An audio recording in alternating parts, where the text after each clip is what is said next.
And this morning, people are sounding off over a controversial housing plan the city of San Diego is considering. Thanks for being here at 6 a.m., everyone. I'm Eric Connors. And I'm Netta Iramport. Yeah, glad to have you with us here. The city wants to build more housing. This has been a major topic here. They want to do this in single-family neighborhoods. CBS 8's Dana Marie McNichol joining us live now to explain why some are for and against it. What are they saying, Dana Marie? Well, I can tell you that yesterday they had a workshop where residents were able to speak their mind, had their voices heard, and it seemed somewhat of a heated debate because a lot of them are frustrated over this new proposal. So I'm going to bring you into that meeting so you can hear a little bit about what they were saying. They want to just keep building and building and building and turn this into another Los Angeles or another giant city, and they are not taking into consideration the neighborhoods that we've built. Now, what's being discussed is SB 10, a bill that allows the city to override zoning laws. The workshop focused on the development of what's known as missing middle homes, which includes duplexes, fourplexes, and townhomes near transit. During the public workshop, those against SB 10 went back and forth with the city. Those in favor of the initiative says zoning reform is key to stemming the state's housing crisis. But many homeowners argue the law makes space and parking in their neighborhood even worse than it already is. And it's not just about parking.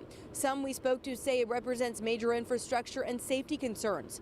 One Rolando Park resident said if they keep building, eventually the infrastructure in both electrical, water, and sewer, it's all going to have to give. Now, of course, those are opinions of the city residents. We did reach out to the city for any further comment. We're still waiting to hear back from them. Of course, we'll keep you updated on this SB 10 proposal if it moves forward. I'm Dana Marie McNichol coming to you live from Harbor Island.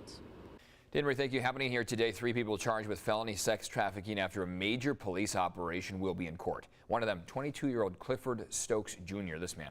Court records allege he was trafficking 2 16-year-old girls and a 19-year-old woman at the time of his arrest on January 17th. He faces up to 20 years in prison if convicted in federal court.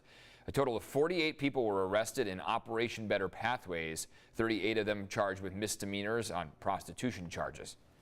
And now, in about 30 minutes, disgraced South Carolina attorney Alex Murdaugh will be sentenced for the murder of his wife and 22-year-old son.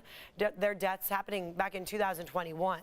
So during this trial, the once prominent lawyer admitted to stealing millions of dollars from his clients and from his firm.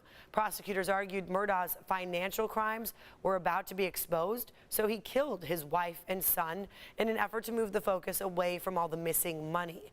He faces 30 years to life in prison now without parole. Murdaugh's lawyers are expected to appeal.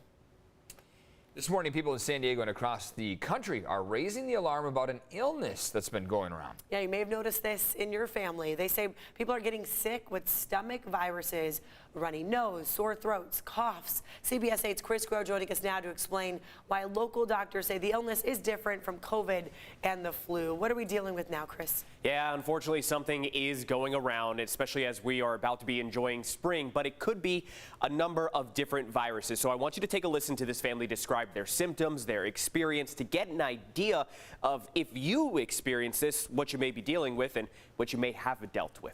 Take a listen. It was like just my son one night. Then the next day it was me and my daughter. And then the next day it was my husband. Thankfully, nobody got reinfected. We all got it one time, and then we went through what our symptoms, and then we were done with it. Yeah, so it sounds like it does spread fast even inside of a home. So we took some of our questions that we have about this to 2 doctors in the area, one at Sharp Reese Steely and the other with Rady Children's Hospital. Now, one of those doctors told us it's definitely not COVID that's been kind of going around that you see these symptoms with, because COVID and flu have been so prevalent. We've often forgotten about the other viruses, and that's what we need to pay attention to with this specific virus. Dr. Alice Pong with Rady Children says because the symptoms vary, it could be adenovirus. That can cause both respiratory and gastrointestinal symptoms. Now, as for when you should start to worry, it usually would only be if you or your symptoms get worse past 7 to 10 days. Then you should see a doctor. Now, what they might do is they might order you a new at-home test that can actually rule out COVID or the flu, because it can detect both. It's recently been approved by the FDA, and while that may not exactly identify what you're dealing with, it is good news in the battle against both of those viruses.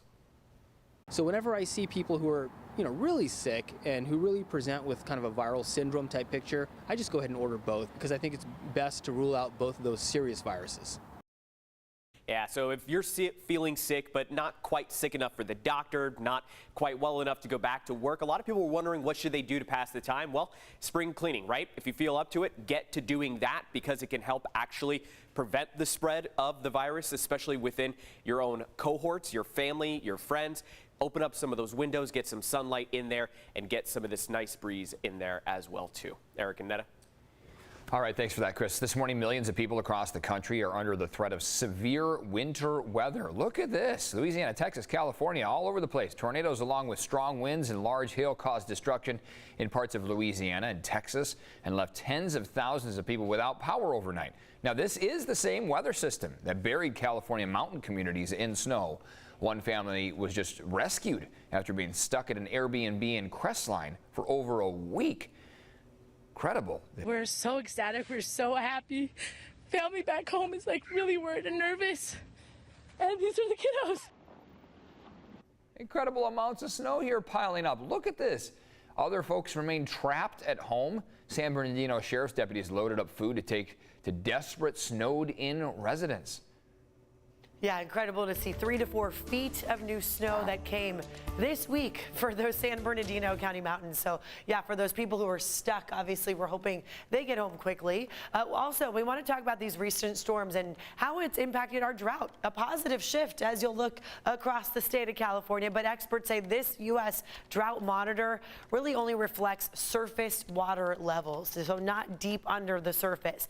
This is the U.S. drought monitor map. We get an updated version of this every Thursday morning, and it shows much of the state right now in the yellows and the oranges, the lighter browns too. So we're not seeing the red and the maroon. You may remember seeing these colors. Yeah, we had that pretty widespread across our state. Those would be the extreme exceptional drought conditions. We're out of that now.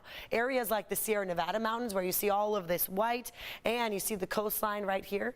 Yeah, that shows that we are out of the drought in those regions as well. So northwest part of the state doing well. The coastline from Monterey to LA County also reporting no drought. This is all welcome news, but we're not in the clear. The map shows on the surface that we're good, but what's under will still take years of correction.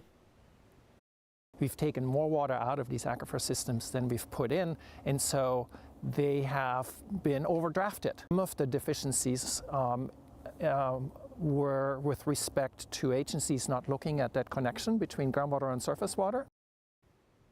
Yeah, so experts who monitor our water here say California's reservoirs have refilled with water levels near or above average, but it's the groundwater that still is low. That's what a lot of farmers also rely on. So right now, as we look here, I do want to show you what's going on for San Diego. We know we've had a lot of rain in our region, right? As I zoom into this area, you'll notice we're still in that dry to moderate range. In San Diego, for many, many months, we've stayed these colors in this same range. So I know it looks lush and green and beautiful, but obviously our water, the surface water, that's what's being measured. We still could use more in the state, spread out over time, not the fast amount of rain that we've seen and see a lot of it running off. So unfortunately, much of it ends up right into the ocean. Right now this morning, no rain in sight. You'll notice very clear skies. San Miguel's view out west, I mean, that's the coastline right there. A pretty nice looking day today if you like the sun. We're going to get plenty of it. It also is why we're starting off frosty though. So because we had clear overnight conditions, our temperatures dropped pretty quickly. Frosty start for inland valleys, but this afternoon a little bit warmer than yesterday, closer to about 60 degrees. And then the marine layer returns for this weekend, Saturday into Sunday, Sunday into Monday. Onshore flow is back. So that means a slight drizzle expected. Not a rainmaker, but Northern California, they're getting another storm this weekend. Next week here in San Diego, warming up to above average. You remember the sunshine and 70s that we're famous for? We're finally, hopefully going to get to that, but we still have to wait another week for it. So let's talk about the frost this morning. It's until 8 o'clock. That's when obviously the heat of the sun will help us out a little bit, but temperatures, especially for inland valleys, as low as 30 degrees, could kill some sensitive plants. So a heads up for you. If you can, cover them up. bring them inside. 31 degrees in Ramona. That's one of the areas where you're likely seeing some frost. Poway at 35, 35 in Escondido. You'll notice it on the grass maybe, or your windshield wipers, and then, or your windshield, I should say. Along the coast, not as much. Low 40s for you. And then here's a look at the 24-hour temperature change. Most of us are just a few degrees warmer, although look at Fallbrook, a nice 7-degree warm up for you. In the upper 50s to low 60s, these are your afternoon highs for today. We'll talk more about that weekend forecast here in just a few minutes. Eric.